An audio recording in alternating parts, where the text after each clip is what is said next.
नया सब्जेक्ट है business law. तो बिजनेस लॉ के लिए जो बुक रिकमेंड की जाती हैं वो हैं कल्याणी पब्लिशर्स की या फिर वीके ग्लोबल पब्लिकेशंस की। तो इन दोनों पब्लिशर्स में से किसी की भी बुक लेके आप लोग स्टडी कर सकते हो। ठीक है, तो आपका ये दोनों बुक्स जो है सिलेबस अच्छी तरह से कवर करती हैं। तो अच्छी बुक्स हैं दोनों इस सब्जेक्ट के ऊपर। तो सबसे पहले तो मैं ये बताना चाहता हूँ कि ये जो बिज़नेस लॉ लिखा हुआ है, तो ये बिज़नेस लॉ की हमें ज़रूरत क्यों पड़ती है। तो बिज़नेस लॉ की ज़रूरत हमें इसलिए है कि जब भी व्यवसाय किया जाता है तो दो पक्ष होते हैं। ठीक है, एक क्रय करने वाला, एक विक्रय करने वाला, या फिर किसी भी प्रकार का कोई एग्रीमेंट किया जाता है। ठीक है, तो हमेशा दो पक्ष या फिर उससे ज़्यादा पक्ष हो सकते हैं। तो बिजनेस लॉ की ज़रूरत क्या पड़ती है, जब ये दोनों पक्षों के बीच में किसी बात के ऊपर सहमति ना हो। ठीक है, या फिर दोनों पक्षों के बीच में क्या है, किसी प्रकार का विवाद उत्पन्न हो जाए, तो उस समय जो निर्णय दिया जाता है, ठीक है, जो भी फैसला लेना पड़ता है, तो उस फैसले को लेने के लिए हमें क्या करना पड़ता है, ये जो लॉ बना हुआ है उसके जो रूल हैं, उसके जो नियम बने हुए हैं, ठीक है, उनको फॉलो करना पड़ता है। तो उन नियम के अनुसार ही जो निर्णय लिया जाता है उसी को दोनों पक्षों को मानना पड़ता है। ठीक है, तो चलो अब शुरुआत करते हैं हम ये बिजनेस लॉ जो सब्जेक्ट है। तो उसमें सबसे पहले हम देखते हैं, तो जो पहला पार्ट हमारे पास आता है वो है द इंडियन कॉन्ट्रैक्ट एक्ट 1872, भारतीय अनुबंध अधिनियम 1872। ठीक है, तो ये देखो इसको क्या कहा जाता है, दिस एक्ट में be called the Indian contract act 1872। तो इस अधिनियम को हम किस नाम से बोलेंगे, इस नाम को बुलाया जाएगा भारतीय अनुबंध अधिनियम 1872। The Indian contract act shall come into force on the first day of September 1872। तो ये जो भारतीय अनुबंध अधिनियम है ये कब से लागू माना गया। ठीक है, ये लागू किया गया 1 सितंबर 1872 को।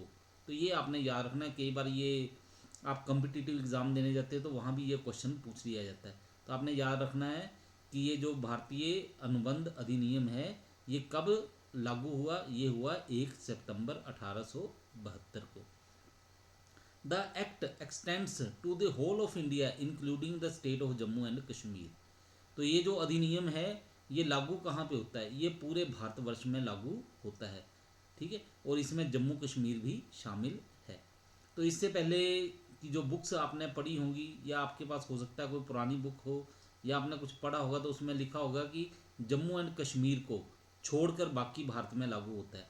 लेकिन अब ऐसा नहीं है, अब ये क्या है, ये पूरे के पूरे भारतवर्ष में लागू होता है।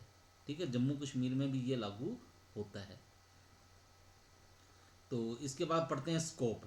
तो इसकी जो विषय सामग्री है उसमें क्या चीज़ें हैं।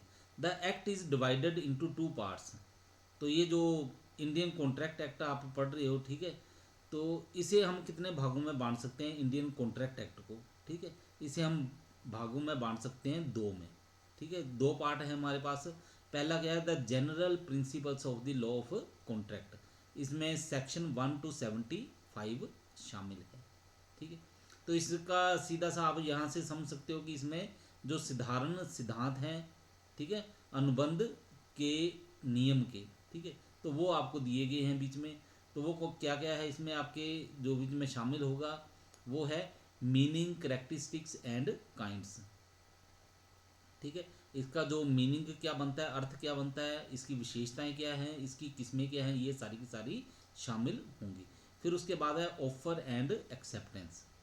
ठीक है, इसके बाद है कंसिडरेशन, फिर है contractual capacity, free consent, legality of object and void agreements. फिर उसके बाद है contingent contracts, performance of contract, discharge of contract, quasi contract, remedies for breach of contract. तो ये ए पार्ट है। उसके बाद बी पार्ट है, इसमें द स्पेसिफिक कॉन्ट्रैक्ट्स। तो इसमें क्या है, ये जो कॉन्ट्रैक्ट हैं, अनुबंध हैं, ये स्पेसिफाई किए गए हैं। ठीक है, विशेष तौर पे बताए गए हैं वो कौन कौन से हैं। इसमें जो धारा लगती है वो कौन सी है, सेक्शन 124 टू 238, यानी कि इसकी जो धारा है वो 124 से लेके 238 तक इसमें शामिल है। इसमें आता है हमारे पास indemnity and guarantee, bailment and pledge और आता है कॉन्ट्रैक्ट ऑफ एजेंसी। तो ये दो पार्ट है जो जिसमें ये जो हमारा भारतीय अनुबंध अधिनियम जो है वो बना हुआ है, वो इस दो पार्ट को जोड़ के बनाया गया है। ठीक है, इसके बाद है other statutes relating to law of contract. अब ये जो लॉ ऑफ कॉन्ट्रैक्ट है उसमें तो सिर्फ दो पार्ट हैं, ठीक है, लेकिन ये जो लॉ ऑफ कॉन्ट्रैक्ट है इसको जब देखना होता है तो कई बार हमें क्या है दूसरे जो अधिनियम बने हुए हैं उनको भी देखना पड़ता है कि उनमें क्या कहा गया है। ठीक है, तो कई बार अगर वहाँ से डिसीजन ना लिया जा सके तो हमें ये वाले जो अधिनियम हैं इनको भी अपने ध्यान में रखना पड़ता है और उससे हम निर्णय जो है वो आसानी से ले सकते हैं। तो इसमें कौन से आते हैं? The sale of goods act 1930, the negotiable instruments act 1881, the Indian partnership act 1932, the limited liability partnership act 2003, the Indian companies act 1956,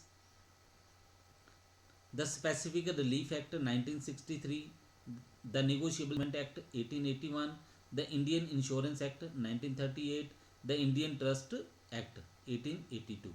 ठीक है, तो ये जो एक्ट लिखे हुए हैं ये भी आपने याद रख लेने हैं। ठीक है, ये कम्पिटिटिव एग्ज़ाम जब होते हैं तो उसमें ये काम आते हैं। तो इसमें पर याद रखना, जैसे ये इंडियन कंपनीज एक्ट 1956 है, लेकिन अब इस एक्ट को हम बोलते हैं द इंडियन कंपनीज एक्ट 2013। ठीक है, तो ये याद रखना आप लोगों ने, इन चीज़ों को भी अपने दिमाग में रखना आप लोगों ने।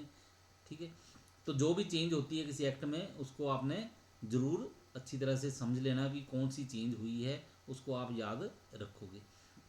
अब ये जो आपको पार्ट बताए गए हैं, ये देखो आपका जो सिलेबस है, सिलेबस में क्या होगा, ये ए पार्ट के जितने भी चैप्टर हैं ये सारे के सारे चैप्टर वाइज बताया हुआ है। ये सारे के सारे चैप्टर जो हैं ए पार्ट के आपके सिलेबस में हैं।